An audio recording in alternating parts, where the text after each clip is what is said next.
by this is currently 25, so roughly 3 times that. Jordan and Will have talked a little bit about the site planning that we've done in order to maximize the preservation of mature trees. Some of the other strategies that we're looking at include, as Will alluded to, trying to elevate the buildings, those portions of the buildings that are situated within the sensitive root areas of the trees above the tree root horizon with helical piles or sonotubes. We've looked carefully at the servicing requirements for the site and tried to align the trenches for those underground services as gently as possible. We'll be looking at best practices for rock removal to try and minimize impacts to trees that way. On the parking areas between the buildings and underneath the canopy of the retained trees, again, we're looking at modifying how those spaces would conventionally be built so that we're, again, keeping them up above the root horizon, minimizing subgrading, using geotextile materials in order to support the base of the parking areas. And those areas will be finished in an ornamental crushed rock. So we'll have very, very good permeability for stormwater getting into the roots of the trees. So everything has been done, it can be done, in at least my knowledge, to protect and preserve what we can. Great, thank you, Jeremy. This time, I think we'll hand it off to Chris Winjack from Ladder Landscape Architecture to speak to the landscape plan. Yep, that's okay. I probably only have 2. Hi, everyone, and thanks, Jeremy. My name is Chris Winjack with Ladder Landscape Architects here in Victoria. So the landscape design for this project focuses on maintaining and supporting the retained tree canopy and understory vegetation as much as possible, as both Jordan and Jeremy have spoken to already.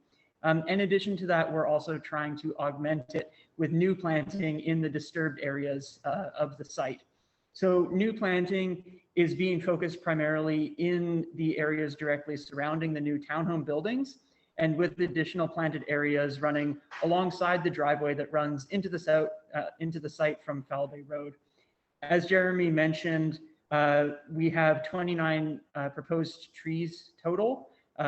24 of those are required as replacement trees for trees that are coming out, and all of those required replacement trees are native tree species. We then have 5 additional making up that total of 29, which are Japanese maple trees located in the unit garden spaces to the rear of the new townhomes. We've worked hard to utilize natural systems and a natural systems approach to stormwater management on the site in order to allow us to minimize the amount of engineered solutions that we require. So cutting out curbs and gutters and anything that's going to really hard pipe a lot of water flow. So a major component of the stormwater design on the site is maximizing permeability. And as Jeremy mentioned, the drive aisles are going to be permeable material. So we recognize it's an upland site that naturally sheds to the adjacent properties. But in this proposal, what we're doing is replacing what is currently asphalt in the roundabout up there and proposing it as a permeable aggregate surface. And so a lot of the runoff that is currently seen on the site will actually be able to percolate down into the soil and not run off. As Jordan mentioned as well, a major component of the landscape design is, and the proposal as a whole, is the creation of the no-build covenant area. So in the southwest corner of the site, where we have existing Gary oaks and rock outcroppings, not quite a Gary oak meadow, but it is still a sensitive ecosystem. The landscape design in that area has been limited to planting replacement tree species, specifically replanting Gary oaks for removed trees, and adding in the creation of a narrow wood chip path to sensitively allow pedestrian circulation through the area, keeping them off of the sensitive areas surrounding the chip trail, but allowing residents to still make use of the space and to really kind of celebrate that special area, because if it is, protected in perpetuity, it will be sort of a mini park located on the site. And then elsewhere on the site where we have existing vegetation, we're going to be looking at rejuvenating and sort of restoring those areas through the removal of invasive plant materials and also the selective pruning of shrubs and trees as necessary to ensure their long-term health and continued growth. So a combination of replanting native species and understory where we are going to disturb the site, and then also augmenting and bettering the existing vegetation that is going to remain on the site in order to make it as healthy as it possibly can be. And that is a synopsis of the landscape design. Jordan, I'm not sure if you have a sign off. Yeah, I'll take it back from you, Chris. Thank you so much. So one thing that we wanted to bring forward is comments we've heard to date. We really are looking forward to hearing from you this evening. We've heard a diverse array of feedback to date. We've heard from folks who feel like what we are proposing is exactly what is needed, and from folks who feel like it's too much. We've heard from folks who have suggested we do more and folks who suggest that we do less. And so we just wanted to share with you some of the comments and feedback that we've received to date, just to help inform you and to help for you to share your opinion with us this evening. At this time, I'd just like to touch on a few key highlights of the project and then open it up for discussion. There's no displacement of existing rental tenants in order to pursue our proposal. There's also no demolition of existing structures. This seeks the protection of the existing rental for a period of 60 years, creates opportunities for permeable paving, creates opportunities for a diverse array of new family-sized housing, and I think does so in a way that tries to fit as lightly on the land as it allows, including an EV vehicle allowance for all parking stalls, just as we're looking to the future. And so I'd like at this time to just conclude our presentation. Apologies, obviously, in the context of how this was broken up into 3 segments with the technical difficulties that were had, but look forward to hearing from you and answering any questions that you might have. Thank you, Jordan. So if we can go back to, if you can maybe close out your presentation so we can go back to seeing who is here. And thank you everybody for persevering. We had a Fairfield Gonzalez book club on the same account. And so that's why we kept getting booted out. And we've moved our CALIC meetings to Mondays as of this month. We used to be on Thursdays, so there was some confusion, but thank you for persevering. So what I'd like to do is ask if somebody would like to ask a question to raise your hands, and I will get to you, and then we will get to the next person, and we'll, like, I'm sure you guys know how this works, right? So D. Rittenhouse, if you'd like to, you have 2 minutes to ask your question or state your. Hi there. Hi, can you hear me okay? Yep. Damn book clubs, they always take over, don't they? My name's David Rittenhouse. I currently live in 1880 Chandler in Chandler Mews, right next to the Wayside House. And I'd like to give my full endorsement to this project. 3 years ago, we lived at Mears and Cook Street, right behind the Bell Building. And I'd just like to say these guys are great neighbors when it comes to living right next door. We lived at 1137 Mears Street, a 6-unit townhouse right behind the building that they were renovating. And it was they were amazing. Very great communication during the construction. Just checked in, Tony gave me his phone number. It was like, hey, if there's any problems, you call me and let me know. So it was really good. Compared to living right across from the black and white construction, it was like night and day. So these guys, Jordan and Tony, were amazing. Whereas the folks from the black and white construction, I won't name their company name, were horrible. So that's I just want to let you know their building approach and communication with the surrounding neighborhood will be I think is going to be really good. I see it's also very complementary to the neighborhood, especially with Chandler Mews and Wayside House. in the use, and very, very good in supporting the middle, the missing middle, as we see there. So yeah, as a neighbor and having been a previous neighbor next to the Bell, I'd like to endorse this and say go for it. Thank you. Thank you. I don't know what D stands for, but David. Mr. Rojas, thank you, David. David, Grace, I see Grace's hand up. Hi. Yes, I just have to, I'm speaking for Community Trees Matter Network about the loss of the trees. I'd just like to remind everyone that the UN recently told us that the climate emergency is in a code red for humanity. And one of the most important things we can do for climate mitigation is to prevent deforestation, including of urban forests, which store an enormous amount of carbon. And big trees sequester far more carbon than small trees. They're not replaced. That helpful quality is not replaced by 1 or 2 or even 3 saplings. It can take 200 or 300 or even more to replace the work of one single mature tree. Sequestering carbon is just one of the things these big trees do for us. Those 10 Gary oaks are also cleaning the air of particles. When our cities are shrouded with smoke, they're removing some of those harmful particles from the air. A recent report states that there is no safe level of airborne particles in the air. They all cause harm. So we need to keep as many trees as we can and plant more. Saplings are vulnerable. They need to be watered and they die more easily. Mature trees, on the other hand, have well-established root systems, which make them far more resilient. Gary oaks are particularly important because they're considered drought tolerant. They're also a native species and they're quite large. They provide food and habitat for our native wildlife.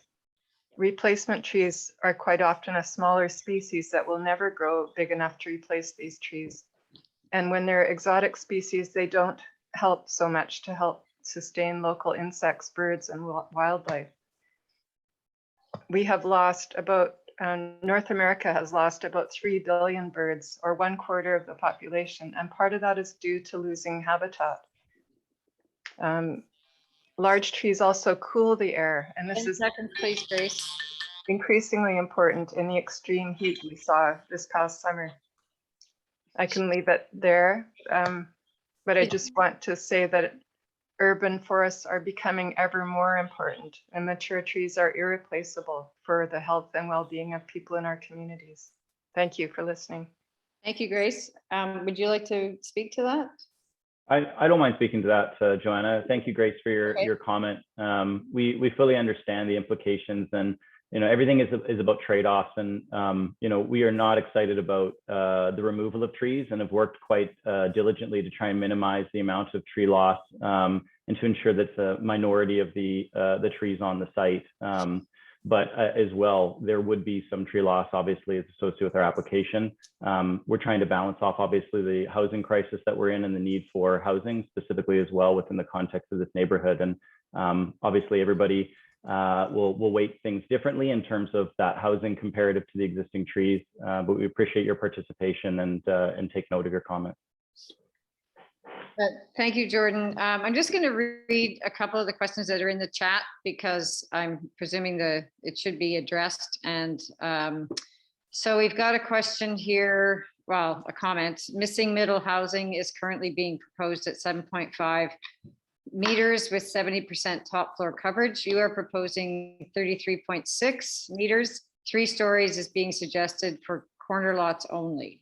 Height has not been confirmed. Seems like a huge overreach, not representative of pending missing middle housing. So let me speak to that. This site is a bit of an anomaly. It's anomalous in its size and its configuration relative to most lots within the city of Victoria. And by trying to stay out of the existing root zones and not go down into the ground, as Jeremy and as Chris had mentioned, by using sonotube or pier foundations to try and mitigate any impact to existing root ecosystem, it basically keeps us at a certain grade. So unfortunately, instead of being able to locate housing potentially in like a basement space or a sub basement space to be able to match the height. We're really stuck, unfortunately, building from at grade or above. And then as well, in trying to minimize the amount of tree loss on site, that's where we would otherwise have density that could be in a 2-story form and cover more of the site. But in our instance, we're looking at trying to create that on a 3rd floor to minimize the amount of site coverage and to further minimize tree loss. And so we're trying to take approaches to help within the context of some of the site specifics that we have to work around on our site. And that's why it's a bit different. I don't have a little hand here to say, I'd Sorry. like to put up my hand, but I don't have one. Excuse me, Susan Rocio had her hand up. We'll get back to you, Mr. Finger. Thank you. Yeah, Suzanne, sorry. That's okay. Mike, it's in the bottom and where it says reactions, very bottom. I'm looking. Anyway, we'll come back to you. Okay, so I just wanted to go back to something that Jordan said. He said he went back to look at the council meeting that happened regarding the last time development was proposed at 515 Fowl Bay. And some of the comments that were made by the councilors were as follows. Lisa asked that whoever was to come forward again to work with the neighborhood to address concerns regarding siting and density. Ben asked to consider one multifamily building with 4 or 5 affordable units. Other comments, go back to neighborhood and find something that's a better fit. And so I'm just wondering, the very first time, my understanding is that you went to the community to talk about your development, you had already decided that it was going to be 18 homes. And from there on in, it hasn't changed at all. So I don't really see how you really listen to the community at all, because you had a preconceived idea of what you wanted and you hadn't moved from that at all. So how have you really listened to what the community has to say? Because it really hasn't changed. I mean, people are saying this is too dense, too many trees are going to be lost. It's a panhandle lot. Everybody's going to be inconvenienced. It doesn't fit the missing middle, and yet you're still going ahead with this development. May I respond to that, Susan? Yes, please. Yep. Excellent. So we are in the process of receiving feedback. As I mentioned, is why I showed that slide of things we've heard. We've heard voices of support. As I heard from David, is the first speaker. I've heard voices of opposition.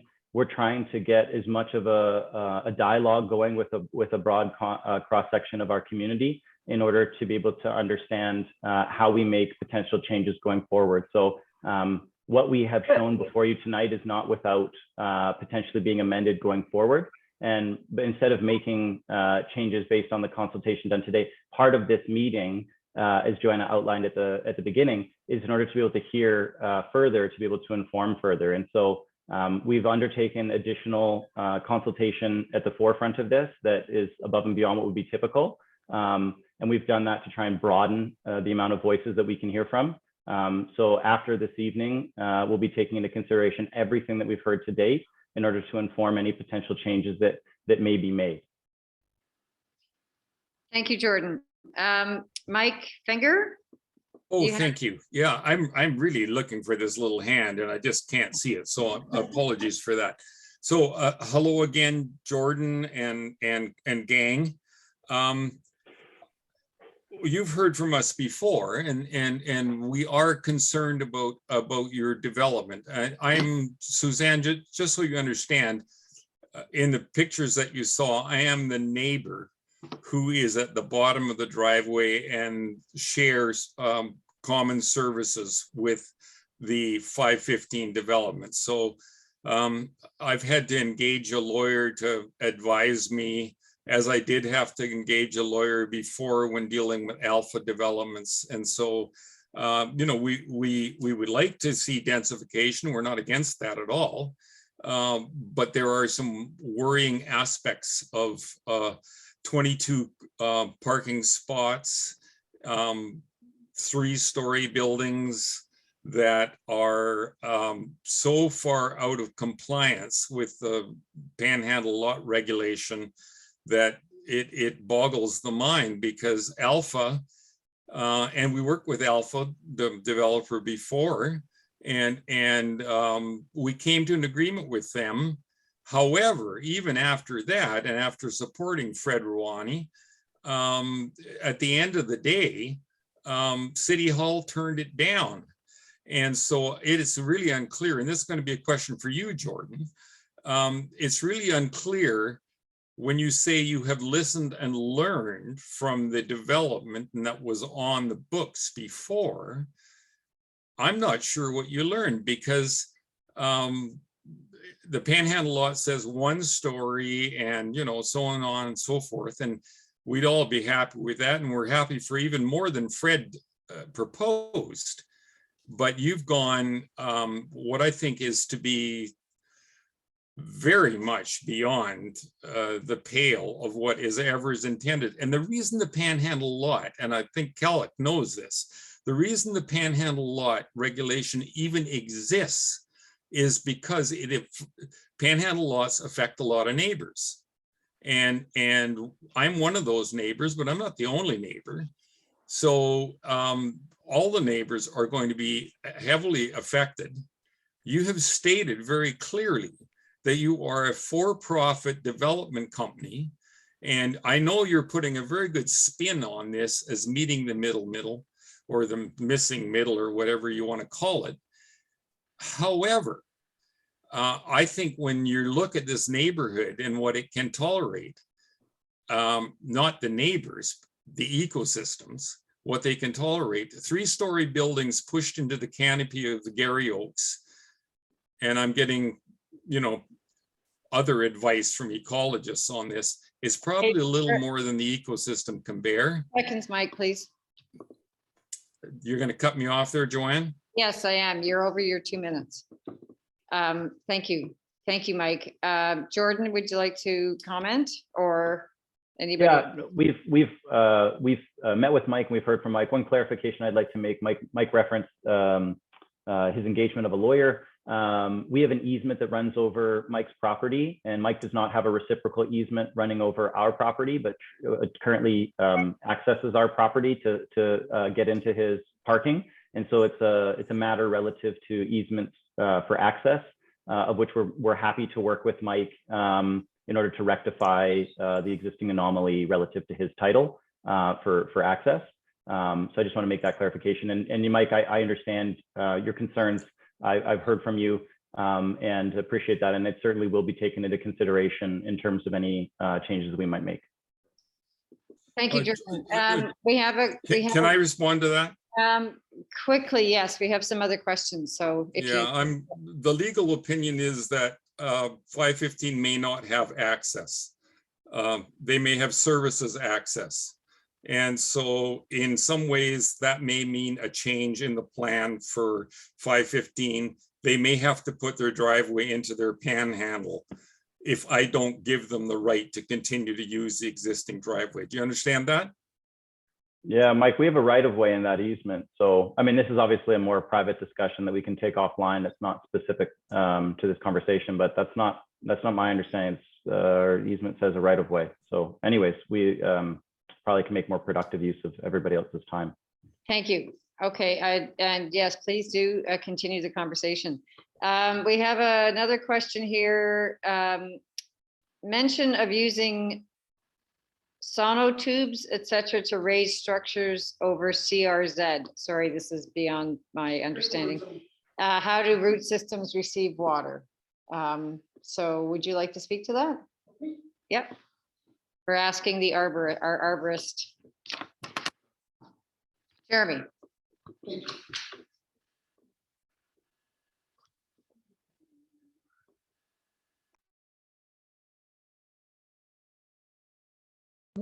There we go. I'm used to using a mouse. So this site is not flat. Any of the water that's infiltrating outside of the building footprints, much of that's going to migrate. It's going to migrate through the soils. It's going to hit an impermeable layer like a bedrock, and then it's going to move down the gradient. So that's one way that moisture can reach the soils beneath the buildings. We can also engineer irrigation into those spaces as well. This starts to get into a level of design detail we usually engage with at building permits. So we're just at a very high level here. Okay. Thank you. Thank you for that. Sorry, there's so many. Jeremy.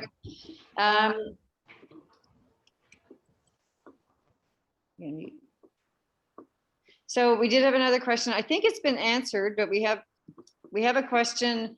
Will the units, oh, sorry, that's not. So I had a question, but I'll ask that later. This was the question. Will the units be rental or I guess strata? Jeremy? Thanks, Joanna. So in terms of the new Jordan. units, the proposal is for the new units to be stratified. Our hope originally was to be able to bring it forward as a rental application. Unfortunately, the cost of construction increases since we commenced this in the fall of 2020 have effectively wiped out that possibility. And so we're looking at this as a strata for sale for the new. One of the things that we are looking at in terms of how we can help folks in regards to attainability and affordability, which we actually would welcome people's thoughts on tonight if they're willing to provide it, is a rent-to-own program.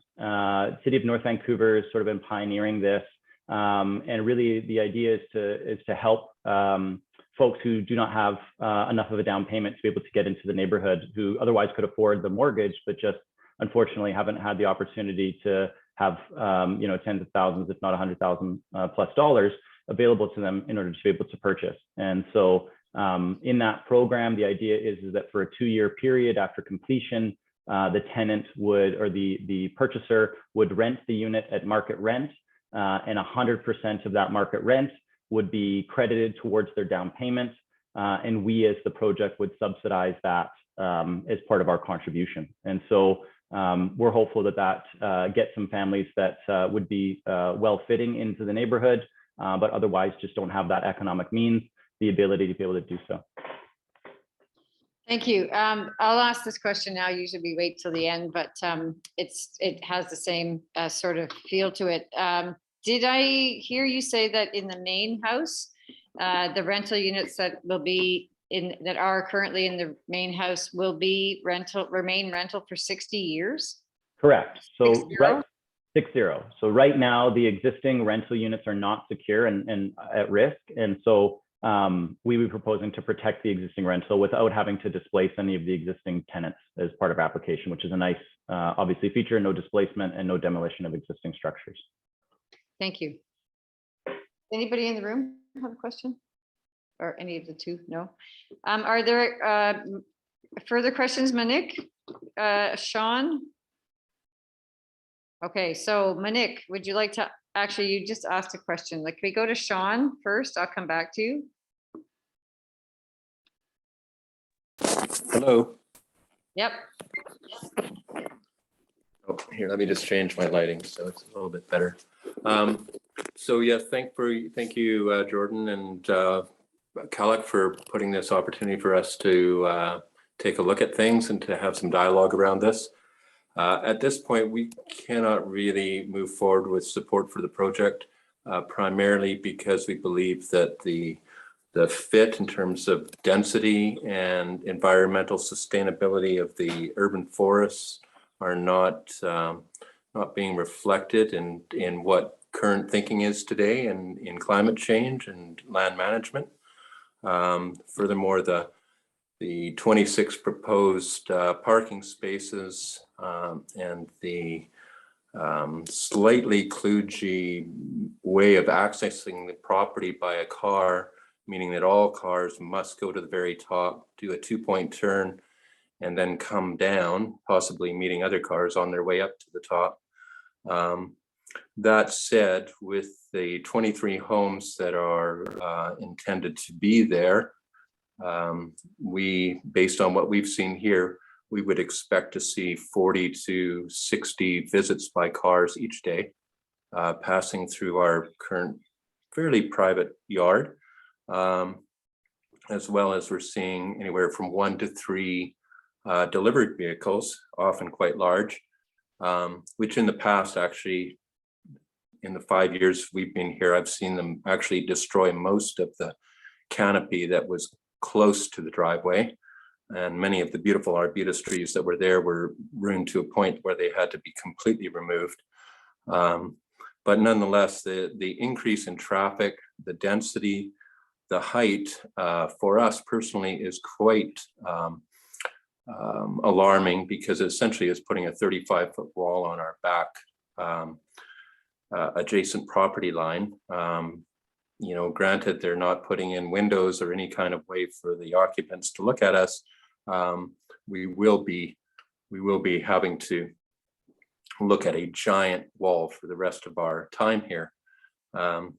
So, you know, sorry, Jordan and GMC and everybody who's put so much work into this. You know, we truly do actually support the concepts of the missing middle, but we don't believe, given where that strategy is in its development and its actual adoption within the official community plan, that this project arrives a little too early and could set a precedent that is being established before full dialogue on the missing middle strategy has been completed. So thank you for that. Thank you. Thank you very much, John. Mary, you're next if you have a question.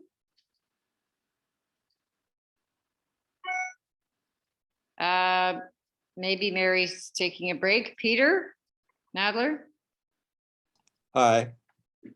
Thank you so much for hosting this, and thank you, Jordan, and the rest of your team for putting this together. I want to congratulate you for being respectful and thoughtful with your presentation. I just wanted to make some comments. First of all, I second what Grace had to say about her, from Trees Matter, about her concerns about the loss of trees.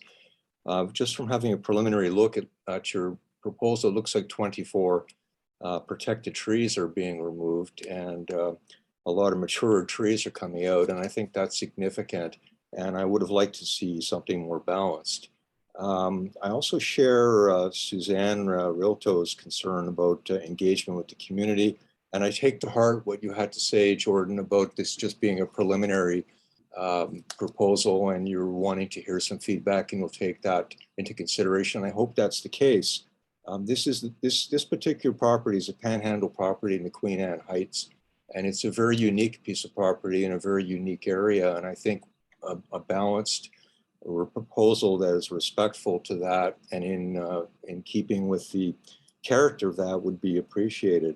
Now, we all know we're in a housing crisis, and I think we need housing. And I think I don't want to discourage you. I think the neighborhood is supportive of densification. And I also want to congratulate you for using a restrictive covenant for the purposes of conservation. Interestingly, another developer in the neighborhood has put a different spin on restrictive covenants and classified it as being racist. So I'm congratulating you for paying attention and homage to that use. I'm particularly interested in your rent to own aspect of the affordability, because myself having a history of in a legal career involved in litigation, I've seen lots of litigation arise from rental to own situations. So I think those agreements have to be very, very particular and careful to protect people's rights who do pay rent for a period of time and at some point in time are unable to, for some reason or other, continue with the project. What happens to the money? What happens to the down payment? And so I'd be interested in hearing on that and what it is that we can look at. But just to sum up before you answer that, I'd like to hear more from you in the future, and I'd like you to know that the proposal would be supported by the neighborhood if it was a little bit more balanced and if it was in keeping with the neighborhood and there were more trees preserved in addition to everything else. Thank you, Peter. I have, you had addressed Jordan, but I also have Jeremy here, the arborist, would like to make a comment. So I don't know who's going to go first. But I'd propose if you could, Jeremy could speak to the tree aspect. Peter, I think one of the unfortunate challenges that Jeremy will mention on the tree aspect is just the tree bylaw has changed. So there's some very small trees and things like laurel bushes that are now technically a protected tree. And so while it says 24, it can be misleading comparative to how the prior tree bylaw interpreted what a tree was. But I'll leave it to Jeremy, and then I'll answer your rent to own question. Well, you've stolen my thunder, Jordan. Indeed, that's what's happened. The threshold for a protected tree of a non-native species with the former application was. We're getting a little bit of here, Jeremy. Sorry to interrupt you. Jeremy, we're getting some background noise. A larger number of trees on the site that are protected now than were protected before. Also, as I tried to note in my presentation, the city has established minimum stem count numbers for all properties that come forward for permit applications. This is a tremendous advance because it means that properties that are sparsely treated or not treated at all have to meet the site coverage, the stem count targets, which is great. The current canopy target for Victoria is 18%. And I would say that even once this development is complete, that we're significantly higher than that. The number of stems required for this lot is 25 and will be 75. Now, I take the point that a new replacement tree is not equivalent to a large canopy tree, but it's important as trees mature and decline that they are replaced. So without being cynical, this is an opportunity to take for some of those mature trees to be replaced with young trees. So we have a greater diversity of age classes as we move forward. So I think actually from an urban forestry perspective, this site's looking pretty good. Thanks, Jeremy, for clarifying that aspect. And then Peter, in terms of the rent to own, this is something we're looking at. So Anthem Properties proposed this on a project in Vancouver called Seymour Heights. If you want to take a look at that project, you can find a little bit of information if you Google Seymour Heights rent to own. The City of North Vancouver's mayor and council just recently passed a motion to sort of basically pursue this now as a formal policy direction. And so they're going to be investing in it. I don't have a legal agreement or anything set in stone that we'll be utilizing at this point in time. It'd be something that we would be developing and kind of looking towards them, because that does seem to be such a well-received concept that was proposed as that. And if it's not that, there'll be some other approach that we may be taking on the property. It's just from my perspective, I think it would be nice to try and help folks who just haven't had that economic opportunity to enable themselves to have a down payment through whether it be a family member or something that happened in their life to give them that leg up.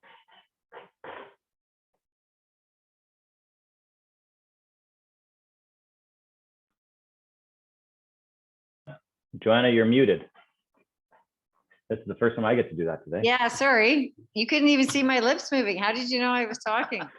I was calling Mary to see if Mary wanted to ask a question. Okay, Karen. Karen was next on the list. Hi.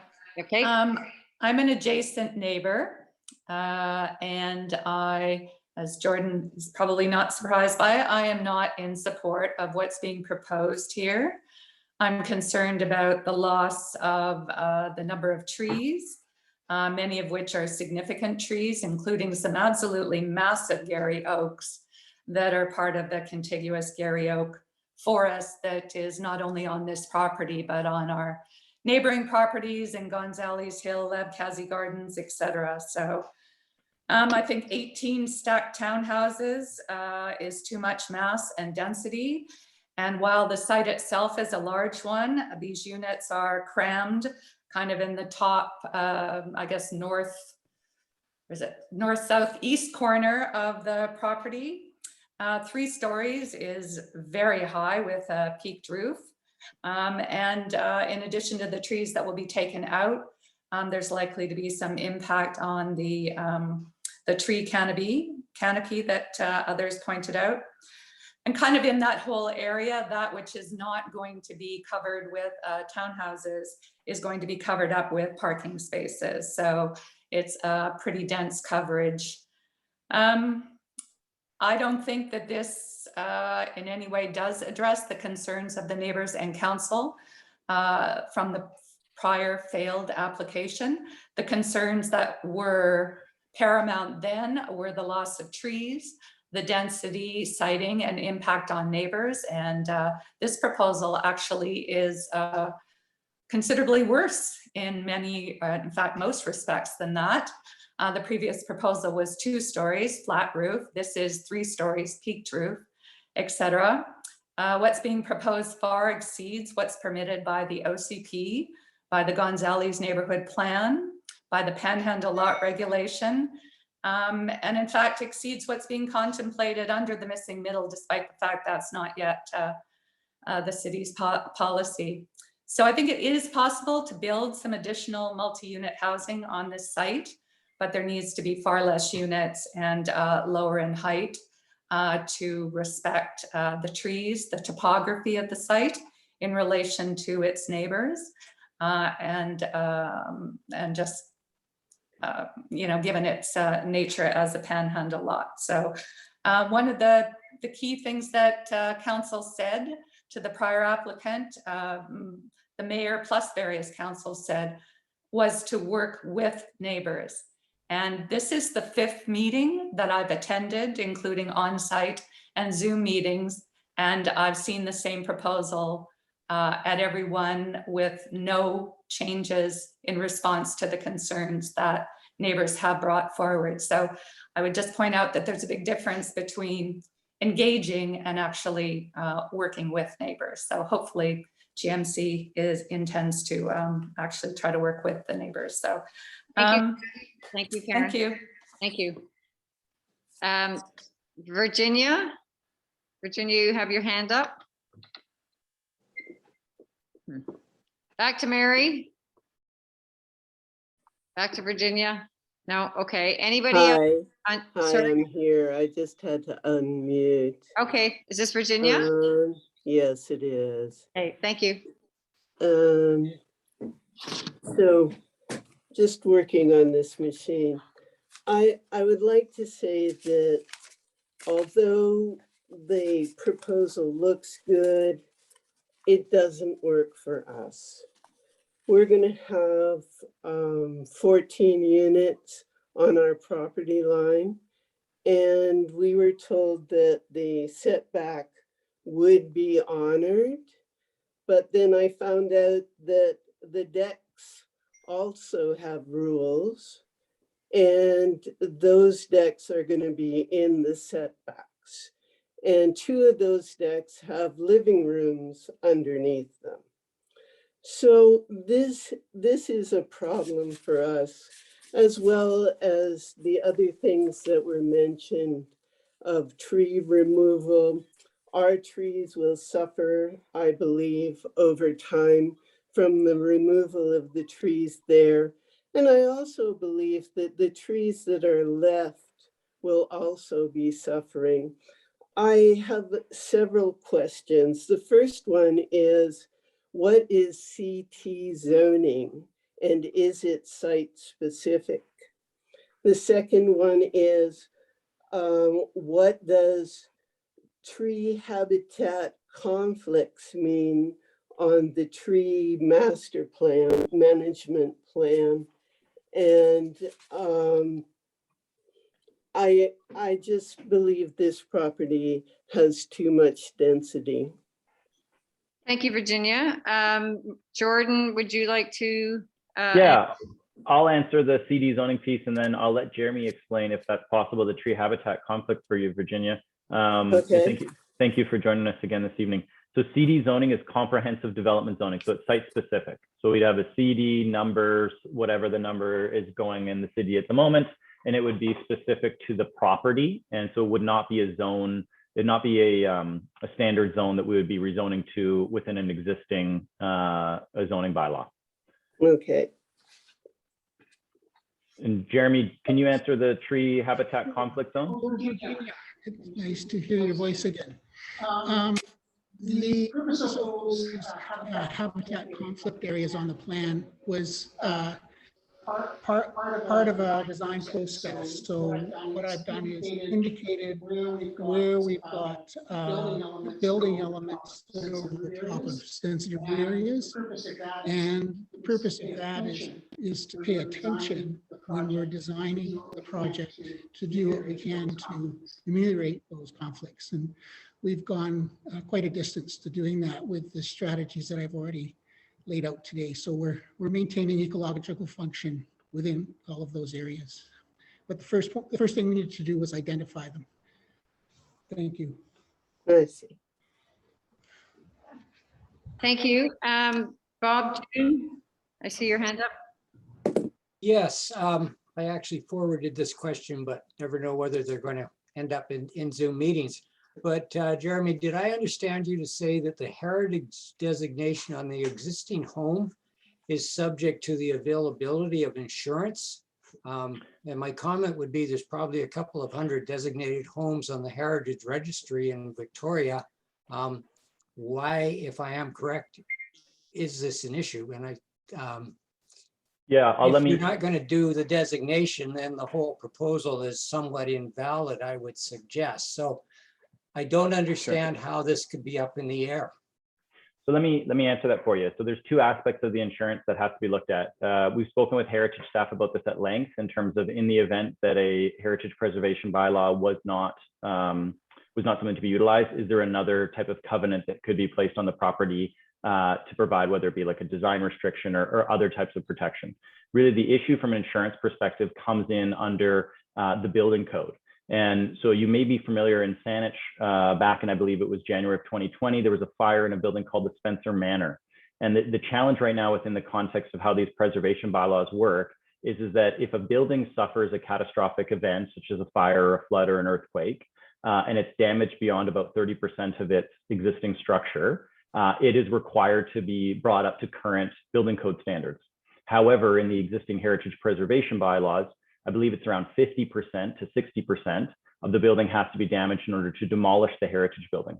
And so what ends up happening, unfortunately, is you get in a situation where you effectively have an uninsurable liability, i.e. the building code requires you to upgrade to current code, and yet you are unable to insure for that.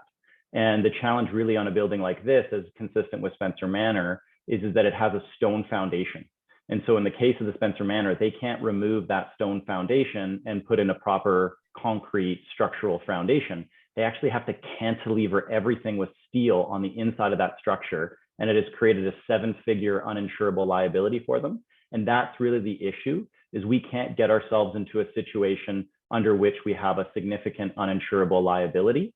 And so we want to work with municipal staff in order to be able to ensure that it's done in a way that actually works from both a risk, liability, and insurance perspective. So does that answer your question, Bob? So I guess where we're at now is, while you're talking about designation in the proposal, you have no commitment to designation. Well, we have a commitment to designate, providing that the wording of the bylaw is actually, yeah. And heritage staff have said that they feel that they can work with the municipal solicitor in order to satisfy this, but obviously we don't have any confirmation yet. And so we would not want to stick our necks out and suggest something to commit ourselves when we don't have certainty from the city. And as I mentioned, there are other tools available to the city under which to create protection relative to that existing heritage structure. They're not as belt and suspenders as a heritage preservation bylaw would be. But there are other tools that could be considered. And so as you can tell from our historic heritage work, our sentiment is genuine when we want to preserve this existing heritage. It's just about how do we do it within the context of the existing regulatory and insurance environment. Thank you, Jordan. Let's go back to Suzanne. I was, just to clarify, how many Gary Oak are going to be cut down? 7. Hold on, he's coming. 7 or 10, I think. Jeremy? So 10 in all, 7 mature Gary Oaks and 3 juvenile Gary Oaks. Okay. And I think everybody understands the importance of Gary Oaks and how few that we have left here in Gonzales. and that the priority for us is to try and protect whatever Gary Oak are left, since Gary Oak are only found here in southern Victoria, not even all of Victoria really. So it's the loss of those 10 Gary Oak that are primary concern. Thank you, Suzanne. Thank you, Suzanne. Joanna, can you hear me? Do I get a turn? Yeah, I don't have a hand on mine. There. I've got a hand here. Oh, Mary, we've been calling you. Do you have a question? Yes, I'm trying here. Yes, I've been listening, and I'm going to be brief and talk about the trees, something someone hasn't mentioned. But first of all, you probably all heard that there's the international meet called COP26, which this 26 means it's their 26th try, and they figure it's their last hope in order to avoid worse. So it's really, housing is a crisis, but the climate change is a crisis for everybody everywhere, and buildings get destroyed. Now, there's one point I really want to emphasize. When you take trees out, you create a swath around it. So the more trees you take out, the bigger the swath. What I'm saying is that in that swath, the trees start to die. Okay? So in other words, if they're taking out 24 trees, 10 of which are Gary Oak, I'm sorry, there'll be more of the trees that are left that will be gone. And secondly, it takes what, 90 years for a Gary Oak, or at least 70? In all those years with climate change, will any of the new trees survive? And my last point is to do with which I'm going to diverge a bit, is about the traffic. And it's very near Margaret Jenkins. And there is some other involvement of traffic has been mentioned in certain ways, but it's could have difficulties for the children. That said, back to trees and don't take them out, and more will die. Thank you. Thank you, Mary. Can you hear me? Yes. Is this Lynn? Yep. Yeah, I don't have a hand. Okay. Just hold on a sec. Did anybody want to respond to proximity to the school, parking, or? I don't mind. Yeah, proximity to the school. So that's actually one of the great things is that by actually having family-oriented housing, walking distance being across the street from the school, is that it actually enables, from a sustainability perspective, a more compact, walkable community. And so when we talk about our urban forests, it's important to remember as well the context of the deforestation that's happening in the West Shore. And then as well, in conjunction with that, the amount of travel that's required in order to live a much more suburban lifestyle.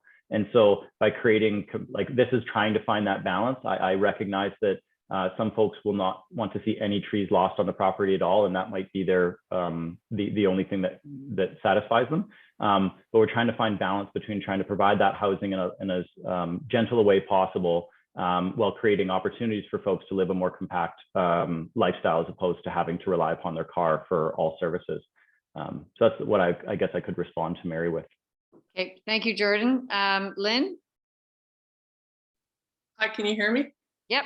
Yeah, I just, think that the neighbors agree with some density, but I think the density on this project is too much for this area. It doesn't fit with the topology of the area. And I think city council are going to be looking for development that fits with the topology of this area. And I think the density that you're proposing is desirable in this city, but is probably better located closer to those amenities you're talking about. And this site is not located close enough to those amenities for a lot of walking for some of the people that might be living there. They're not all going to be families with children going to Margaret Jenkins School. And I just think that there's too many protected trees that are going to be removed. And I think you can probably have a better fit with the topology if you try and protect some more of those trees and have a different densification level. buildings with more green space around them instead of the 3-story row housing that's being proposed. And I just think that I would be happy to hear, I'm happy to hear that you're willing to amend it, the proposal. And I think you're consistently hearing from the neighbors the concerns about the density and the parking and the protected trees. And I think your project would probably move forward more quickly the sooner you bring back to the neighbors who are going to be impacted by this proposal some kind of amendments. And I think you just seem to continue with the same path and the same proposal, but I just think in your best interest, it would be quicker if you show some amendments or, show some different options. I think, like I said, to start with, we support some development on that site, but want to recognize the uniqueness of the site and the impact it'll have. And I think the density you've got proposed right now doesn't recognize that. Thank That's you. all. Okay, thank you, Lynn. Jordan, would you like to respond to that, or? No, I think Lynn made some fair statements. I don't know if there was a question in there. If I did miss it, Lynn, feel free to pipe back up if you need me to answer a question for you, but no, I understand her comment. Thank you. Okay, I'll just read a few more comments here. We talked about Gary Oaks. There's one comment here. Councillor Isaac suggested one building with 4 or 5 affordable rental units. Yeah, there was a number of different dialogue points that happened in that last one. I think that probably everybody on this call would anticipate that if market rental isn't viable, then affordable housing as well will be unviable on a site like this in this kind of a neighborhood context. We're just, again, trying to find some balance in terms of creating something that's viable while trying to achieve some of the goals and objectives that I outlined earlier. The unfortunate reality is with the unsecurity, the lack of security over the heritage and lack of security over the rental, this thing could be turned into one giant manor house. And I don't think that would be in good serving of the neighborhood either. And certainly we have no interest in being a proponent behind something like that. And so we're really trying to find balance here, but understand that, everybody again will weight the different priorities that are involved in a decision like this differently. Thank you, Jordan. So we're at 20 to 9. I just would like to open up the questions to the CALEC committee members so that they have a chance to ask any questions that they may have. There's one last, is he in your committee? There's one last hand that was raised, Mac Carson. I don't see Mac. He lowered his hand. Okay. I don't even see him. Oh, there. Okay. Sorry, Mac. No, it's all good. He lowered his hand, must not want to add. Okay, so Dave, Owen, Don, Michael's gone. Michael, Kevin. Questions? Nope. Nope. Dave Thompson's on our committee, on the committee, so not our committee. Hi there. Sorry, I was muted. I do have a question. It's a little bit long. I'm thinking rather than just read it out, I'll just paste it into the chat. It's a question that is posted on our website that we ask all developers to speak to. So I'll just put it in the chat here. Basically asking you to speak to the climate related impacts and ways of reducing those. Yeah. Happy to do that, David. You're familiar with this one. Do you want to just go through it? Yeah, I'm happy to do that. I think we actually had some of these similar questions when we did the meeting in August, if I'm not mistaken. Sorry, if I can just interject here. The people who are in the room can't see this question. So I could read them. I can read them out as I begin to answer them if that helps you. Okay, that'd be great. Thank you. Okay. It says, for buildings where parking is provided, is electric vehicle EV charging provided, or is at least EV ready? The answer is yes. Each stall will have the infrastructure to be EV ready, and most likely will have at least 1 or 2 charging stations on the property, just as a result of practical need. We've installed 7 charging stations on existing rental buildings that we own without any requirement, just as a result of demand. is there convenient, secure bike parking provided? Yes, there is convenient, secure bike parking provided within the existing manor that is proposed, which is right at the top of that central courtyard amongst the grouping of the buildings. So relatively accessible and close by all of the existing dwelling units. What is the walk score, transit score, and cycle score for the building? I can't remember that off the top of my head. I want to say cycle scores like 91, transit 70s, 60s, and walk scores like 40s, 50s, 60s, somewhere in that range. But I do remember the cycling one stood out to me when I looked this up a while ago as being predominantly like substantially higher than the other two in that context. Is the heating and cooling system electric heat pump? We're way too early for that, but I think most likely, just given the way in which the expectation from the marketplace is, and just being able to have a high efficiency heating and cooling option that is not necessarily a gas system. Albeit I do think that it's important not to discount gas. FortisBC is and does have some interesting renewable gas options for properties that require that. Does the building have a convenient place for separate waste, recycling, compost, and collection? Yes, we have identified location on the property for separate recycling and waste allocation. And have we considered providing a shared vehicle, i.e. Moto? Yes, we've done 3 other projects with Moto. We've reached out to Moto specifically to this property. This, according to them, is the lowest density neighborhood in Victoria for them in terms of like use. I guess they have maybe one vehicle in the neighborhood right now. They were going to caucus internally to determine whether or not they felt that they would need an additional vehicle in the neighborhood. But we don't have confirmation from them yet as to whether they feel that. Thank you. Okay. Did you have a follow-up to the questions, Dave, or are you satisfied? No follow-up, thanks. Okay, Karen, and then we have a comment to read from another neighbor. I just had a question following up, Joanna, on the correspondence you and I had about the data table. In the notice that was sent out, the data table didn't contain any information, and I was advised that that data table would be provided at the meeting tonight. And it may have been, and I missed it in being kicked out multiple times, but I'm wondering if that information that is on the form was provided as part of the presentation.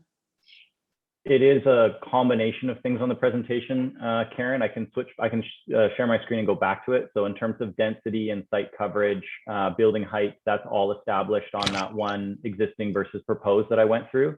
And then on the site plan in and of itself has the setbacks that are proposed. And this is as well all contained within the city's development tracker. Apologies on our end with respect to that data table not being there. That was sort of slipped through between our conversations with Joanna and as well with the city. But in speaking to the city, yeah, they felt that it was on the development tracker and we can make any clarifications tonight. So if there's any specific element of the data information, the information that would be contained on the data table that you'd like, Karen, I'm happy to provide it. No, that's good. I'll look it up there. Thanks. Great, thank you.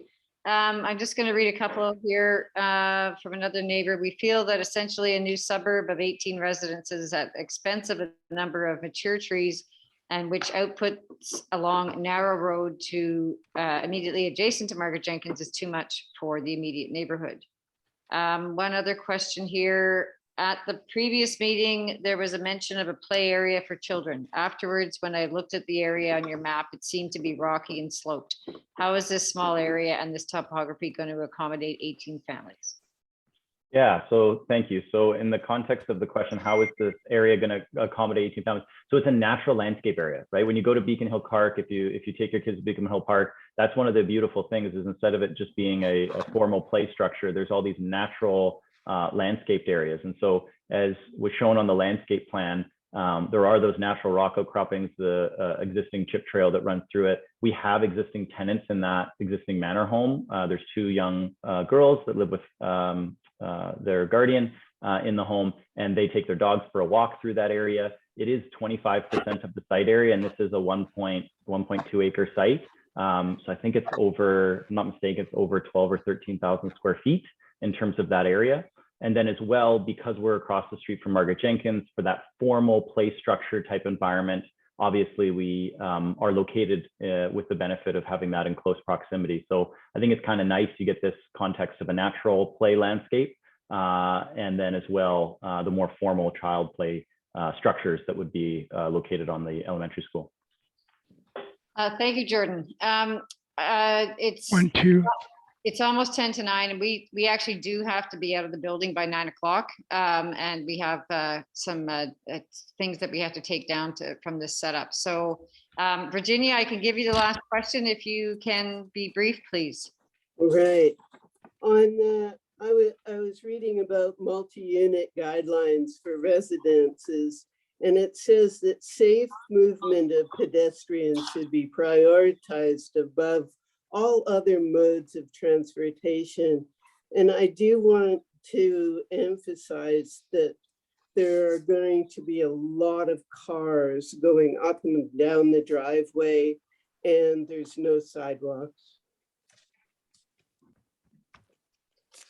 Jordan, or do you want to respond to that, or just? Yeah, just thank you for that comment, Virginia. In the context of the site, the existing roadway is, I think, about 3 meters, 2.8 to 3 meters. And so we would actually be widening that roadway.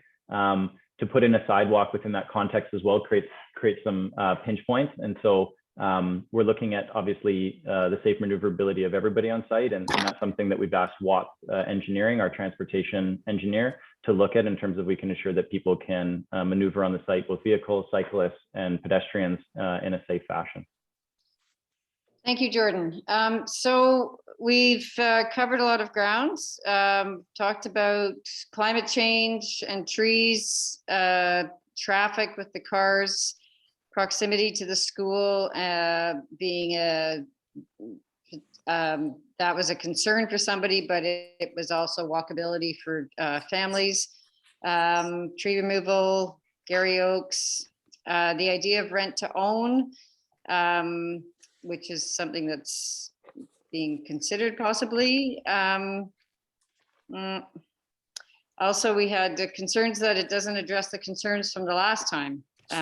So that's interesting in itself. The heritage designation not confirmed yet. There's quite a bit of background there.